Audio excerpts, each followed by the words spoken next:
শুভ সন্ধ্যা। প্রথমেই আমি কৃতজ্ঞতা জানাবো নৈবেদ্য, সমগ্র নৈবেদ্য পরিবারকে।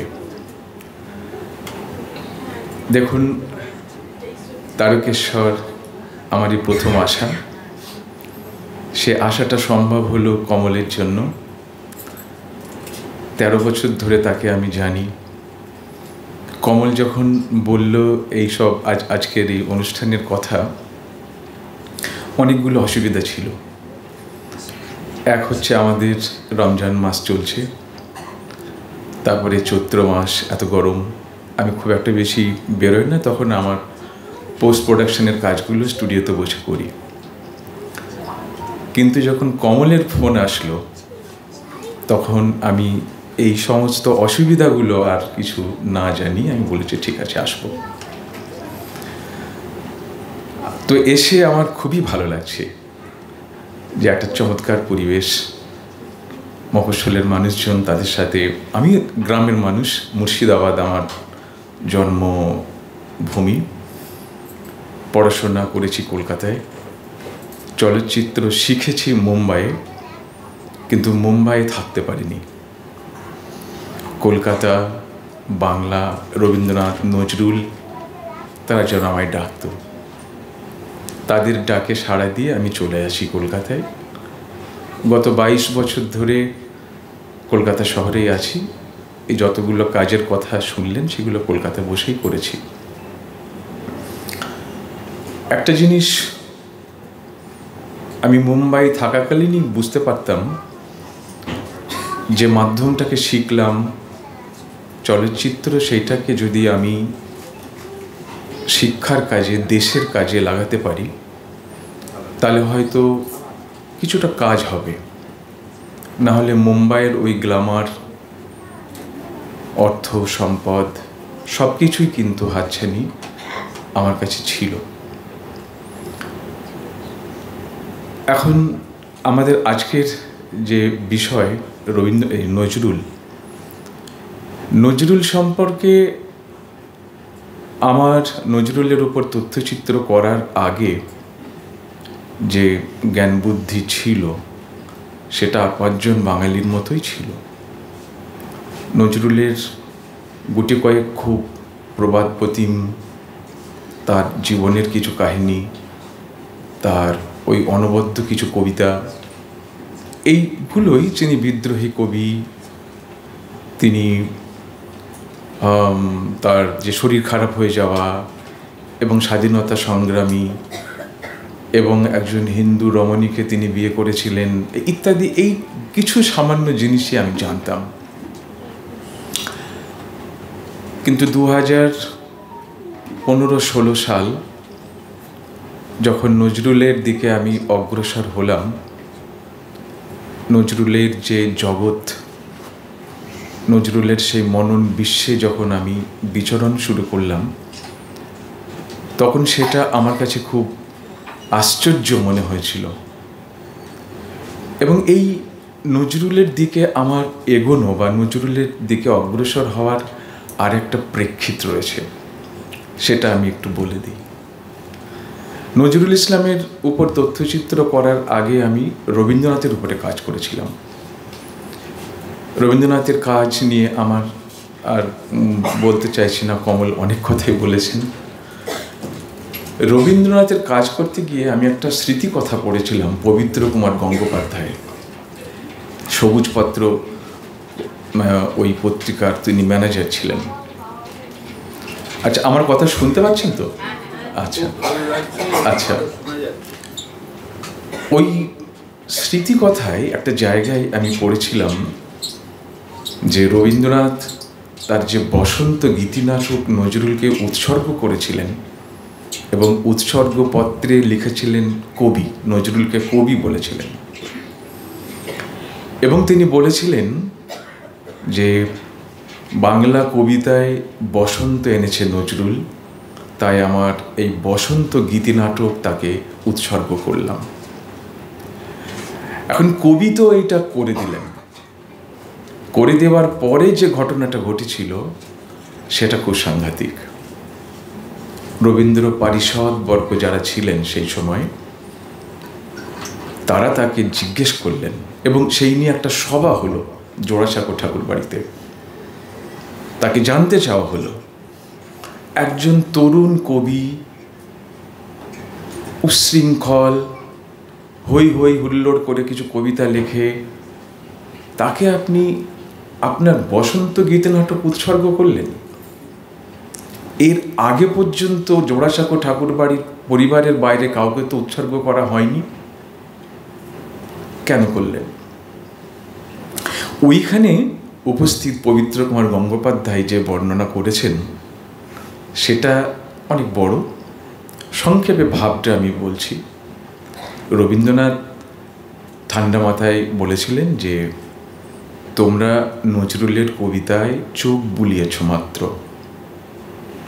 অন্তর দিয়ে তার কবিতা তোমরা পড়নি, অনুধাবন করনি। আমি যদি তরুণ হতাম তাহলে তোমরা ওই যে বলছো না অসির ঝনঝনা, হই হুল্লোড়, আমার কবিতাতেও তাই থাকতো। আর হুজুগ শেষ হলে নজরুলি কাব্য শেষ হয়ে যাবে, যে কথা তোমরা বলছো, আমি জিনিসটাকে অন্যভাবে দেখি। সময় যে কবিতায় প্রতিফলিত হয়, তখন সে কবিতা বা কাব্য থাকে না, তা হয়ে ওঠে মহাকাব্য। আমি যখন এই কথাগুলো পড়লাম, তখন আমি রবীন্দ্রনাথকে নিয়ে কাজ করছি। আমার মনে হলো যে নজরুল ইসলাম সম্পর্কে রবীন্দ্রনাথ এই কথাগুলো বলছেন, যার 11 বছর আগে নোবেল পুরস্কার পাওয়া একজন বিশ্ব কবি, নজরুলের থেকে 38 বছরের বড় একজন কবি নজরুল সম্পর্কে এই কথা বলছেন। তাহলে নজরুলকে আমি জানি না কেন? আমাকে জানতে হবে। আমার এই অনুসন্ধিৎস মন তখন নজরুল অন্বেষায় ব্যাপৃত হলো দীর্ঘ 4 বছর। রফিকুল ইসলাম বাংলাদেশের, পশ্চিমবঙ্গের আজহারউদ্দিন খান, অবশ্যই মুজাফফর আহমেদ, অরুণ বসু ইত্যাদিদের বইপত্রগুলো পড়লাম। আমার শ্রদ্ধেয়, তাকে আমি গুরুই মনে করি আমার জীবনে, কবি শঙ্খ ঘোষের সাথে আমি দীর্ঘ আলাপ করলাম। তো উনি বললেন যে হ্যাঁ, তুমি চেষ্টা করো, একটা কিছু হতে পারে। তারপরে উনি আরও অনেক কথা আমাকে বলেছেন, সেগুলো বলছি না। এই নজরুলকে আমার জানা শুরু হলো। প্রথম আমি জিনিসটা যেটা জানতে চাইলাম, যে নজরুলকে দুখু মিয়া কেন বলা হয়। দুখু মিয়া এই শব্দটার সাথে যে কি জড়িয়ে আছে, কেন? যে দুঃখ, দারিদ্র, একটা অসচ্ছলতা ইত্যাদি বিষয়গুলো কি তাই, না অন্য কোনো কিছু কারণ? এবং নজরুল সম্পর্কে সেটাই আমাদের কাছে খুব মিথ হয়ে রয়েছে, যে একটা খুব দরিদ্র পরিবারের ছেলে, মানে খুব টাকার অভাবের জন্য রুটির কারখানায় কাজ করত, ইত্যাদি ইত্যাদি। এইটা দিয়ে আমার জার্নি শুরু হলো। যেটা জানতে পারলাম, নজরুল পরিবারের মানুষজন তারা যখন বেঁচে ছিলেন, 3rd জেনারেশন, নজরুলের ভাইপোরা যারা, তাদের সাথে আমি কথা বললাম, নজরুলের ছেলেদের সাথে কথা বললাম, কল্যাণীদির সাথে কথা বললাম। যেটা জানতে পারলাম সেটা হলো যে নজরুলরা 7 ভাই বোন ছিলেন। নজরুলের আগে 4 জন পরপর মারা গেছেন। তাই মায়ের অনেক দুঃখের পর যখন নজরুল হয়, তখন তার নাম রাখা হয় দুখু মিয়া। তাহলে ওই মিথটার কি হলো, যেটা নজরুলকে সঙ্গে তার জীবনীকাররা লিখেছেন। একথা ঠিক, যখন নজরুল জন্মেছিলেন তারা একটু অভাবগ্রস্ত ছিলেন, কিন্তু তার সঙ্গে সঙ্গে জীবনীকারদের এটা বলা উচিত ছিল কেন সেটা হলো। কাজী এই শব্দটার অর্থ হলো বিচারক। নজরুলরা পশ্চিম বাংলার বা এই বাংলার মানুষ ছিলেন না, তারা পাটনা থেকে এসেছিলেন নজরুলের পূর্বপুরুষ। নজরুলের পিতা কাজী ফকির মোহাম্মদ, নজরুলের দাদু কাজী আমানুল্লাহ, তারও আগের পূর্বপুরুষ তারা এসেছিলেন মুঘল বাদশাহদের কাছ থেকে কাজী সনদ নিয়ে। চুরুলিয়ায় তারা বসবাস করতে শুরু করেন। এখন সেই সময় যারা সরকারি কাজে নিয়োজিত থাকতেন মুঘল পিরিয়ডে, তখন তাদেরকে যে স্যালারি দেওয়া হতো সেটা কিভাবে দেওয়া হতো?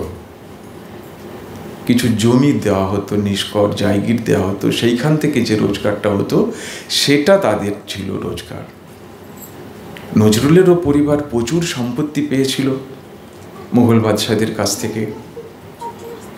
ফলে সেই জমিদারি আর ওই কাজী প্রফেশন এইটা নিয়েই তারা থাকতেন। পলাশির যুদ্ধের পরে ব্রিটিশরা আমাদের দেশে এসেছে, মুঘলদের সমস্ত আইন কানুন শেষ হয়ে গেছে, তাদের ওই কাজীগিরিও বন্ধ হয়ে গেছে। জমি নিয়ে যে সমস্ত বিষয় ছিল সে ধীরে ধীরে সেগুলো হয়েছে। নজরুলের পিতা যখন বেঁচে ছিলেন তখন অবস্থা খুব খারাপ হয়ে গেছে, মানে জমি দিয়ে তখন আর কিছু হচ্ছিল না। আর নজরুলের মা জাহিদা খাতুন, জাহিদা বিবি এবং কাজী ফকির মোহাম্মদ এরা খুব মানে দিলদার মানুষ ছিলেন, মানুষকে অনেক সাহায্য করতেন। জমি হয়তো কোনো কারণে বিক্রি করে সামান্য টাকা পেয়েছেন, সেটা কাউকে দান করেছেন তাদের এলাকার মানুষজনের জন্য। এই রুটি কারখানায় যে কাজ করার যে মিথটা, সেইটা পরিবারের বক্তব্য ঠিক নয়। লেখকরা কেউ সেটাকে অতিরঞ্জন করেছেন। আরও অনেকগুলো বিষয় আছে যারা লেখকরা অনেক ভুলভাল করেছেন, সেগুলো পরে আমি অনেক চেষ্টা করে নিরীক্ষণ করে বুঝতে পেরেছি যে সেইগুলো আর একটু গবেষণা দরকার ছিল। এরপরে আমরা একটা জিনিস নজরুলের চরিত্রের মধ্যে দিয়ে আমরা ওই ছোট্টবেলা থেকে দেখতে পাই। ধরে নিলাম রুটি কারখানায় উনি কাজ করতেন, ওইখানেই ময়মনসিংহের দারোগা রফিজুল্লাহর সাথে নজরুলের দেখা হলো। রফিজুল্লাহর সাথে উনি ময়মনসিংহে গেলেন, সেখানে থিতু হলেন না, আবার চলে আসলেন মাথিরুন হাই স্কুলে পড়াশোনা করতে, যেখানে কবি কুমুদরঞ্জন মল্লিকের সঙ্গে তার সাক্ষাৎ হয়। শিশু নয়, তখন একটু বড় হয়েছেন। নজরুলের সাথে কুমুদরঞ্জন মল্লিকের সাক্ষাৎটা আমরা বুঝতেই পারি যে কি ধরনের হতে পারে।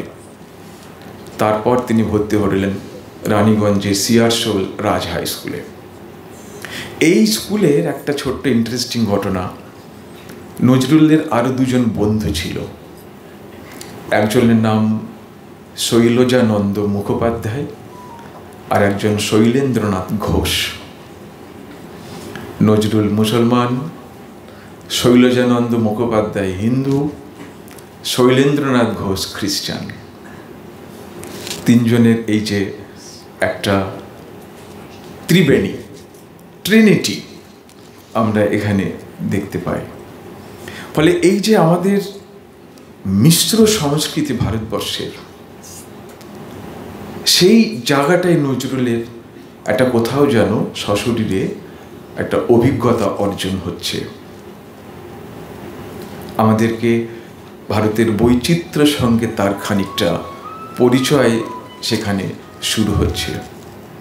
এখানে আরেকটা মজার অনুষঙ্গ, পরে আমি সেটা তথ্যটা জেনে আমার ভালো লেগেছিল যে শৈলজানন্দ মুখোপাধ্যায় তখন কবিতা লিখতেন ছোটবেলায়, আর নজরুল লিখতেন গদ্য, গল্প, কবিতা, প্রবন্ধ এইসব লিখতেন। পরবর্তীকালে আমরা দেখলাম নজরুল কবি, শৈলজানন্দ গল্পকার, ঔপন্যাসিক, পরে চলচ্চিত্রকার।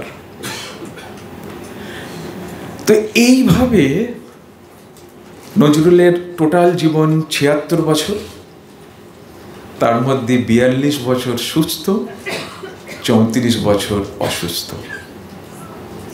নজরুলের জীবনকে আমি একটু তন্ন তন্ন করে জানার চেষ্টা করলাম। দুটো জিনিস একসাথে হলো, একদিকে জানা আর একদিকে বোঝা।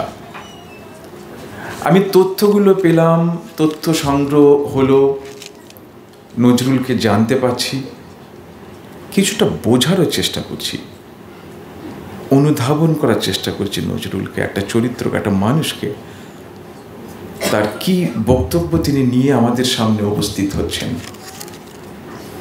জীবনের গতিটা খানিকটা আমি আরেকটু এগিয়ে দিই। তিনি সিয়ারস্টোল রাজ হাই স্কুলে পড়তে পড়তেই 1917 সালে পৃথিবীটা ভাবুন, বিশ্বযুদ্ধ চলছে, 49তম বাংলা রেজিমেন্টের একজন সৈনিক হয়ে তিনি চলে গেলেন অধুনা পাকিস্তানের করাচি। করাচি থেকে আরও খানিকটা দূরে নওশেরা বলে একটা জায়গায়। এই নওশেরাতে তিনি গেলেন সৈনিক হিসাবে কাজ করতে। কিন্তু অরুণ বসু এই নওশেরার সৈনিকের যে তার যে থাকা, সেটাকে তিনি বলেছেন নজরুলের সাজঘর। এখানেই নজরুল নিজেকে তৈরি করলেন তার আগত ভবিষ্যতের জন্য। কেমন করে?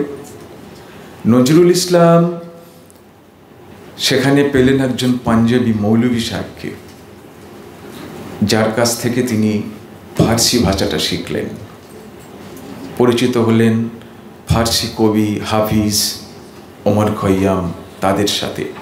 তার আগে একটা ছোট্ট কথা বলে নিই। যখন উনি ছোটবেলায় গ্রামে থাকতেন চুরুলিয়াতে, ওনার কাকা বজলে করিম, তার কাছে তিনি আরবি শিখেছিলেন।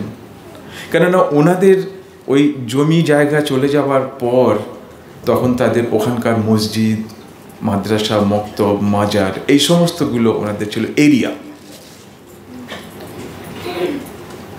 বজলে করিমের কাছ থেকে আরেকটা জিনিস উনি শিখেছিলেন, লেটো গান। কেননা বজলে করিমের নিজের একটা লেটো গানের দল ছিল। নজরুলের লেটো গান তার একটা সংকলন আছে, অসাধারণ। ভাবতে পারি না যে ওই ধরনের একটা কম বয়সে ওই ধরনের ভাবনা সম্পূর্ণ লেখা যায়। একটা বিস্ময়কর প্রতিভা নজরুল। একটু দয়া করে ফোনগুলো বন্ধ করে দিন।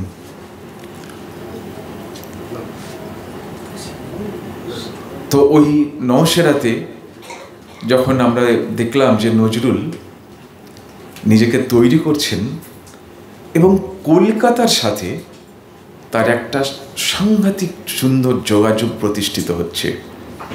কোথায় যোগাযোগ করছেন তিনি? কলকাতায়। আপনারা ওইটা কল্পনা করুন, তখন কিন্তু অবিভক্ত বাংলা। কলকাতায় বঙ্গীয় মুসলমান সাহিত্য সমিতি আছে, যার পরিচালনা করছেন মুজাফফর আহমেদ, এবং সেখানে আছেন পরবর্তীকালে বিখ্যাত ভাষাতত্ত্ববিদ ডক্টর মোহাম্মদ শহীদুল্লাহ, তখন ডক্টর নন, মোহাম্মদ শহীদুল্লাহ। এবং সাইমালটেনিয়াসলি চলছে মোহাম্মদ নাসির উদ্দিনের সওগাত পত্রিকা, মোজাম্মেল হকের মুসলিম ভারত। এই যে নাসির উদ্দিন, মোজাম্মেল হক, মুজাফফর আহমেদ, এনাদের যে পরিসর, এই পরিসরগুলোর মধ্যে কিন্তু একটা অন্যরকম চরিত্র ছিল। কীরকম?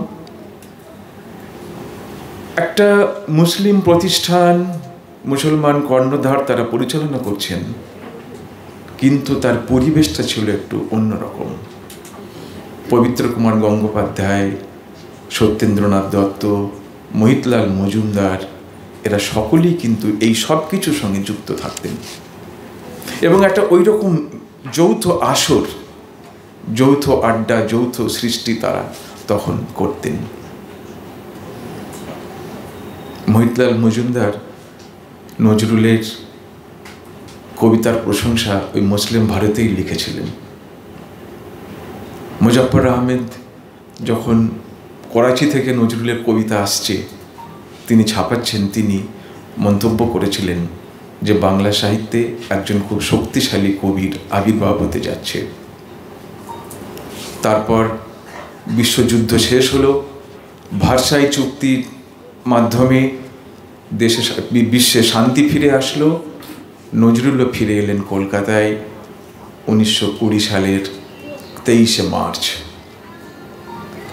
এবার এই 1920 সাল থেকে 1942-এর 9 জুলাই পর্যন্ত কলকাতায় তার সৃষ্টিশীল জীবন।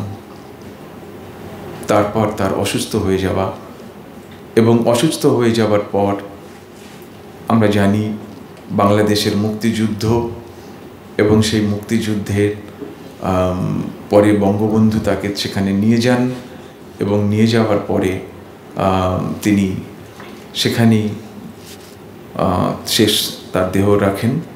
এবং আজকে একটা অন্য দেশ, আমাদের পূর্ববঙ্গ, আজকে বাংলাদেশ। তো নজরুলের এই যে 22 বছরের এই জীবনটা, এই 22 বছরের জীবনটা কিন্তু মানে উনি একটা পত্রিকা সম্পাদনা করতেন, তার নাম দিয়েছিলেন ধূমকেতু। আমাকে যেন ওনার নিজের জীবনেরটাই সেই ধূমকেতুরই একটা জীবন আমার মনে হয়েছিল। সে সময়ের সংস্কৃতি ক্ষেত্রে রবীন্দ্রনাথ, শরৎচন্দ্র চট্টোপাধ্যায়, শনিবারের চিঠির গ্রুপ, এরা সকলেই রয়েছেন। কাজী নজরুল ইসলাম সেই সবের মাঝে নিজেকে প্রতিষ্ঠিত করছেন। তার বিদ্রোহী কবিতা, যেটার 100 বছর আমরা 2023 সালে পালন করেছি, সেই কবিতা সম্পর্কে তো আর নতুন করে আমাদের কিছু ব্যাখ্যা দেওয়ার নেই। কিন্তু নজরুল ইসলাম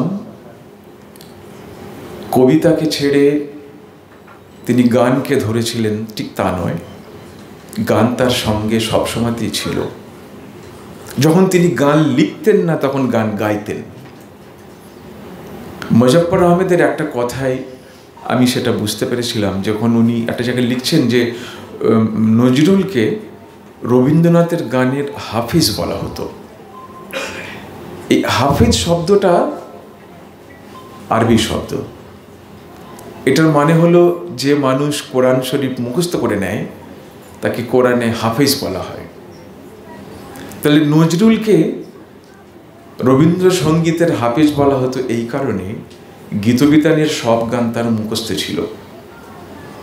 যখন তিনি বঙ্গীয় মুসলমান সাহিত্য সমিতির অফিসে থাকতেন, তখন তিনি রবীন্দ্রসঙ্গীত পরিবেশন করতেন, এবং সে অনর্গল। রবীন্দ্রনাথের সাথে নজরুলের যে, দেখুন, রবীন্দ্রনাথ চলে গেলেন 1941 সালে, নজরুল তার বাকরুদ্ধ হলেন 1942 সালে। নজরুলকে রবীন্দ্রনাথ যে কোন চোখে দেখতেন, যখন নজরুলকে তিনি তার বসন্ত গীতি নাটক উপহার দিলেন, সেটা থেকে আমরা বুঝতে পেরেছি। তার আগে একটা সাক্ষাৎ হয়েছিল 1920 সালেই। নজরুল এসেই রাস্তা খুঁজছিলেন কি করে রবীন্দ্রনাথকে মিট করবেন।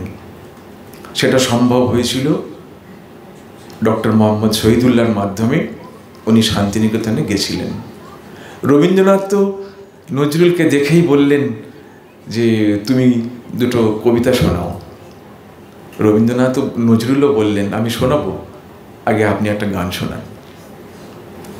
এইরকম একটা আবদারের সম্পর্ক কিন্তু নজরুল প্রথম দিন থেকেই রবীন্দ্রনাথের সাথে করতে পেরেছিলেন।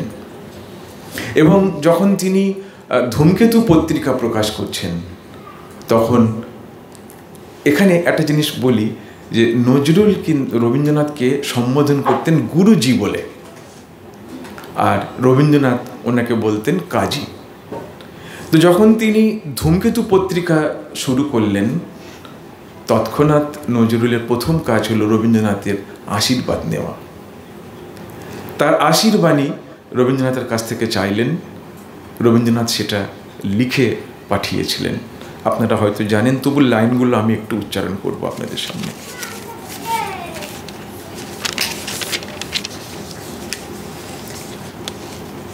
আই চলে আই রে ধূমকেতু, আধারে বাঁধ অগ্নি সেতু, দুর্দিনের এই দুর্গশিরে উড়িয়ে দে তোর বিজয় কেতন, অলক্ষণের তিলক রেখা রাতের ভালে হোক না লেখা, দাগিয়ে দে রে চমক মেরে আছে যারা অর্ধচেতন। তো এইভাবে রবীন্দ্রনাথ তারপরেও যখন নজরুল গণবাণী সম্পাদনা করছেন তখনও সেই পত্রিকার সাথে তিনি বিভিন্নভাবে যুক্ত থেকেছেন এবং এই যে সুন্দর মধুর সম্পর্ক, একবার একটা খটকাও তৈরি হয়েছিল, একটা তিক্ততাও তৈরি হয়েছিল, সেটা একটা ষড়যন্ত্র ছিল। মানে রবীন্দ্রনাথ প্রেসিডেন্সি বিশ্ববিদ্যালয়ে একটা বক্তৃতা করেছিলেন, সেখানে তিনি বলেছিলেন যে বাংলা সাহিত্যে এত আরবি ফার্সি শব্দ ঢুকে যাচ্ছে, সেটা খুব ভালো লক্ষণ নয়। আমাকে কখনো হত্যা বোঝাতে খুন শব্দ ব্যবহার করতে হয়নি। এই কথাগুলো নজরুলকে গিয়ে অনেকে বললেন যে দেখো, তুমি তো গুরুজি গুরুজি করো, অথচ দেখো কি বলেছেন তোমার সম্পর্কে। আর নজরুল মানে সঙ্গে সঙ্গে লিখে ফেললেন যে বড়র পিরিতি বালির বাঁধ। এখন এইটা হলো, পরবর্তীকালে অবশ্য সেটা মিটমাট হয়ে যায়। মধ্যস্থতা করেছিলেন একজন বিখ্যাত মানুষ। আর একটা প্রসঙ্গ বলে আমি রবীন্দ্রনাথের কথা শেষ করব। মানে রবীন্দ্রনাথকে ঢুকে গেলেই সে বেরোনো যায় না। 1938 সাল, রবীন্দ্রনাথের একটা কাহিনী নিয়ে চলচ্চিত্র হচ্ছে, নরেশ গুহ সেই ফিল্ম বানাচ্ছেন ঘরে বাইরে, না সরি গোরা। এখন নজরুলের উপরে দায়িত্ব যে সেই চলচ্চিত্রের জন্য সঙ্গীত পরিচালনা করবেন। নজরুল কি করলেন, তিনি সব গানই রবীন্দ্রনাথেরই রাখলেন, কিন্তু আর একটা গান বঙ্কিমচন্দ্রের ওই সুজলাং সুফলাং সত্যং শ্যামলাং, আর একটা নিজের গান লিখে দিলেন। এখন রবীন্দ্রনাথের উপন্যাস নিয়ে সিনেমা হচ্ছে, এত উদ্ধত নজরুল তার নিজের গান লিখে দিল ওই সিনেমার মধ্যে। এটা নিয়ে শান্তিনিকেতনে আবার ঝড় উঠে গেল। চিঠি এসে গেল যে ওই ছবির প্রদর্শনী বন্ধ। প্রযোজক পরিচালক নরেশ গুহ, নজরুল ছুটলেন শান্তিনিকেতন ওই সিনেমার রিলগুলোকে নিয়ে। আর নজরুল তো চিৎকার চেঁচামেচি, গুরুজি এটা কি হলো? তাহলে কি হলো সেটাই তো বলবে। যা হলো উনি বর্ণনা করলেন। রবীন্দ্রনাথ খুব ধীর স্থিরভাবে বুঝতে পারলেন। ওই সময় রবীন্দ্রনাথের অনেক বয়স হয়েছে, শরীর খারাপ। তিনি সবাইকে ডাকলেন, বলছে তোমাদের মধ্যে কে এই কাজটা করেছো সেটা আমি জানি, কিন্তু এখন এই ওরা কি করে এইটা থেকে মুক্তি পেতে পারে, ছবিটা রিলিজ হতে পারে, তার ব্যবস্থা করো। তখন রবীন্দ্রনাথ একটা ছোট্ট লিখে দিয়েছিলেন, মানে তার পারমিশন দিয়েছিলেন, সেই ছবি রিলিজ হয়ে যায়। তো এইভাবে গুরুজি এবং কাজীর একটা সম্পর্ক আজীবন কিন্তু রয়ে গেছিল। তো আমি নজরুলের সম্পর্কে যে আমার জানা তথ্য বা সেগুলো আমি বলতে গেলে আরও অনেক বড় একটা সময়ের ব্যাপার, আপনাদের আরও অনেক অনুষ্ঠান আছে। আমি আমার বোধটা বলতে চাই, জানা এবং বোঝা। নজরুলকে জেনে আমি কি বুঝলাম? নজরুল আমার কাছে মনে হয়েছিল আমাদের দেশ ভারতবর্ষ, তার যে ভাবনা, ভারত ভাবনা, সেই ভারত ভাবনার একটা যে স্রোত হয়, সেই স্রোতধারার একটা পর্যায়। বাংলায় যে নবজাগরণ হয়েছিল রাজা রামমোহন রায়ের হাত ধরে, তা প্রস্ফুটিত হলো রবীন্দ্রনাথের কাছে এসে। নজরুল তার উত্তরসূরি, শুধু উত্তরসূরি হয়েই তিনি থেমে থাকলেন না, তিনি কিছু সংযোজনও করেছিলেন। ক্ষিতিমোহন সেনের সেই অমর গ্রন্থ, তার কথা আমরা অনেকেই পড়েছি। ভারতবর্ষের যে যুক্ত সাধনার কথা ক্ষিতিমোহন সেন আমাদেরকে শুনিয়েছেন, সেই যুক্ত সাধনার ধারায় নজরুল একটা পর্যায়। আমরা যদি শুরু করি ওই জায়গাটা থেকে, সম্রাট আকবরের কথা থেকে, 1575 সালে তিনি যখন দিন ইলাহি করছেন, দিন ইলাহি নিয়ে অনেক অপব্যাখ্যা ইত্যাদি রয়েছে, দিন ইলাহির ভিতরে ঢুকবো না, কিন্তু মূল বক্তব্যটা ছিল যে সমস্ত ধর্মগুলোকে নিয়ে একটু আলোচনা করা, একটা আলোচনা আসা, একটা তুলনামূলক আলোচনা করা। সেটাই 1582 সালে দিন ইলাহি নামে আমরা তার দেখতে পাই। তো